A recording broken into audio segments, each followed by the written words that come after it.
Bom dia, minha querida comunidade de Natal, amantes das plantas, amantes das árvores. Meu nome é Giovanni Almeida, eu sou pesquisador da CEMURB, do Parque da Cidade, onde nós discutimos meio ambiente, sustentabilidade e arborização urbana. Foi-me dada essa oportunidade maravilhosa de estar aqui com vocês, apresentando um pouquinho do nosso conhecimento, que hoje é uma visão introdutória ao mundo dos bonsais.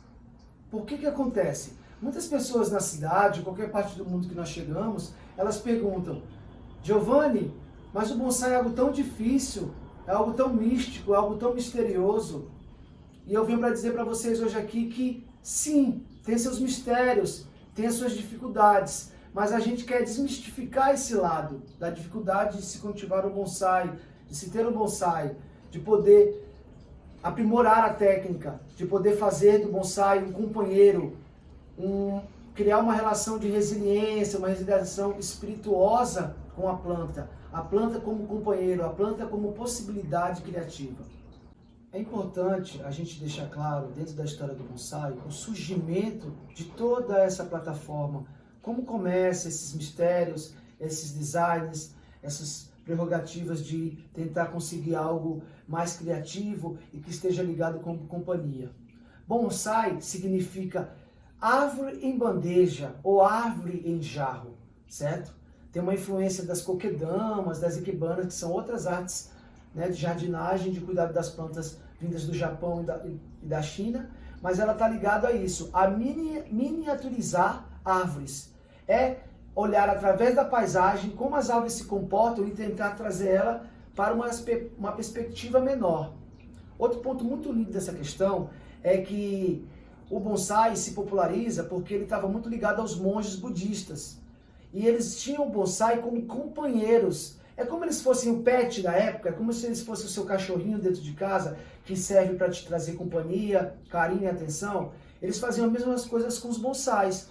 Cada monge, ao migrar para um novo monastério, a um novo templo budista, ele levava consigo o seu bonsai, como um ato de carinho, de memória e para evitar o banzo, que é essa saudade extrema que nós ficamos do lugar onde nós deixamos. Outro ponto importante, que o bonsai não era uma prática eminentemente feminina, pelo contrário, o bonsai era muito difundido nos estudos dos samurais, que antes de guerrear ou antes de qualquer atividade, prendiam sua atenção na arte do bonsai para poder desenvolver harmonia, foco, habilidade e destreza. Outro ponto importante, que sempre surge a pergunta: qualquer planta serve para fazer bonsai? E eu digo que sim. Por mais que a técnica esteja ancorada no uso de arbóreas. O que seriam as arbóreas? As plantas que têm um alcance na sua altura de 4 a 6 a 8 metros. Isso são consideradas os espécimes arbóreos. Geralmente eles são utilizados para fazer e desenvolver a técnica do bonsai. Por quê? Porque eles vão dar o aspecto natural de uma árvore envelhecida, certo? Aí você me pergunta, mas posso fazer com outras espécies? Sim, como já disse. Um arbustível, por exemplo, você pode trabalhar com uma pitangueira que nem perto da sua casa, um pé de acerola, e através desses conseguir fazer também um bonsai. Vai levar mais tempo para ele adquirir aquele aspecto de árvore envelhecida, que é o que mais se quer dentro da técnica? Sim, mas só que a arte do bonsai é isso. Um dos principais pontos para você ser um bonsaísta ou entrar na arte é paciência. A paciência, ela é um dos maiores dotes do bonsaísta ou do arte bonsaísta. Outro ponto muito importante, uma pergunta muito recorrente dentro da arte do bonsai: com que idade a planta é considerada um bonsai? Segundo a literatura, a partir de 5 anos nós consideramos uma planta onde você fez um experimento de design, de biodesign, como um bonsai. Antes, a gente considera como pré-bonsai, ou seja, uma planta que ainda está em treinamento. É tanto que, geralmente, plantas nessa fase inicial, elas ainda não estão no jarro definitivo, que nós chamamos de jarro de refinamento, certo? Aqui, por exemplo, eu tenho um Shipaku Kushi, um pinheiro japonês, onde ele já saiu da fase de treinamento, que seria uma bacia de plástico ou um jarro de plástico, e já está no seu vaso definitivo, onde a gente trabalha aqui outras técnicas que eu vou ensinar para vocês em outras etapas do curso, que é de poda, forragem, refinamento. Retornando, outro exemplo que desmistifica a questão de, mas o bonsai é muito difícil, eu não tenho aquela muda que parece aquela muda do mestre Miyagi em Karate Kid. Eu não tenho aquele bonsai com cara de Japão, com cara de China. Gente, não é isso. Por mais que nós saibamos que a cultura e a arte do bonsai tenha surgido na China, tenha se popularizado para o mundo através de japoneses, uma das grandes regras universais do cultivo de bonsai é você trabalhar com o que você tem na sua região, você trabalhar com as possibilidades botânicas do seu território, do seu bairro, da sua comunidade. Não tem um bonsai de pinheiro, chimpaco, você vai usar uma palmeira. Aqui, por exemplo, eu estou com um rabo de raposa, já tem quase 5 anos. Mas você pode usar uma carnaúba, caso você consiga pegar ela no momento que ela está germinando e tirar com cuidado, que são outras técnicas também que eu vou passar nas outras etapas do curso.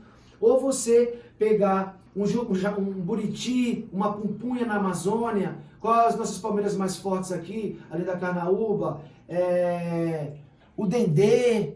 E é isso, é usar as plantas que você tem na sua região e trabalhar o design delas ao longo do tempo com paciência, com criatividade e com amor. Isso é o bonsai. Um dos pontos fundamentais é as ferramentas, certo? No primeiro momento, existe um kit de ferramentas apropriadas para a arte do bonsai, mas só que em muitos casos fica muito difícil de investir e estar gastando com esse material num momento como esse. Então, você vai usar ferramentas básicas que você tem na sua casa. Uma tesoura velha que sua mãe tenha, grande, para fazer podas, por exemplo. Poda das plantas, certo? Um alicate de ponta, de bico, velho, que você tenha, para poder fazer corte de galhos mais grossos, como aqui, por exemplo, ó. Certo? Um estilete para substituir uma das ferramentas importantes dentro da bonsaiaria, que você vai usar. Serra, para cortar os galhos quando precisar fazer podas drásticas, certo? E trena, para fazer algumas medidas básicas, certo? Outro ponto fundamental, como cuidar do bonsai? O cuidado do bonsai, ele é elementarmente igual a qualquer cuidado com qualquer planta. Você precisa ver se o solo está seco, caso o solo esteja seco você vai molhar. Você precisa sentir quando você quer podar o bonsai, mudar a forma e o design dele. Você precisa saber quando você deve botar adubo, que geralmente pode ser adubos feitos através de uma compostagem que você tem em casa, restos de folha seca que você tem no seu quintal, galhos picados, entendeu? Aqui, por exemplo, eu percebo que nesse bonsai que nós fizemos com frigideira, já reutilizando, sendo criativo, o solo está seco. Então, vocês também podem adquirir o seu borrifador e está molhando. Essa é a grande arte do bonsai. Você ter o bonsai como companheiro, para desestressar do dia a dia, você ter uma relação de cuidado e carinho. Outro ponto que eu vou tocar, que é muito importante, é a criatividade do bonsai. Né? Nós desenvolvemos uma técnica que é diferenciada de outros bonsaístas, que é, se a árvore tem que ficar numa bandeja no jarro, por que o jarro sempre tem que ser o mesmo ou da mesma forma? Né? E a gente tenta brincar utilizando a sustentabilidade, na reutilização de jarros ou de materiais que iam para o lixo, como essa frigideira, por exemplo. E nós temos um bonsai dentro de uma frigideira, que dá um toque criativo, lúdico, né? E empolga. E é isso, utilizar materiais que você tenha. E outra, trabalhar com a criatividade junto com as crianças. Se você tem seu filho, outra coisa que a gente quer desmistificar. Essa não é uma atividade só para adultos, é uma atividade para a família inteira. Por exemplo, eu tenho aqui um Homer Simpson. Eu trabalho muito com isso nos nossos bonsais. A gente faz o bonsai e depois ainda coloca um Homer Simpson para dar ludicidade, criatividade. Ou você pode vir com o seu Minion também, junto com o seu filho, e agregar dentro da paisagem. E já criar um sistema.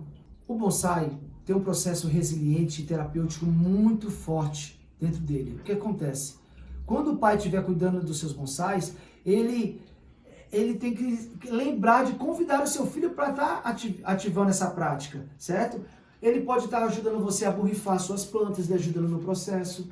Ele pode estar ajudando você a podar os bonsais quando necessário. Ele pode estar ajudando você a limpar o excesso do terreno do bonsai. E é isso, uma atividade totalmente voltada para a família, para as crianças desenvolverem novas habilidades. E outra, pai, eu estou falando agora de Minion, que é algo mais infantil, mas nós também podemos trabalhar o bonsai com uma perspectiva artística mais elevada e mais aprofundada, com elementos como minerais, conchas, esculturas simbólicas, ou criar o seu próprio perfil do seu jarro.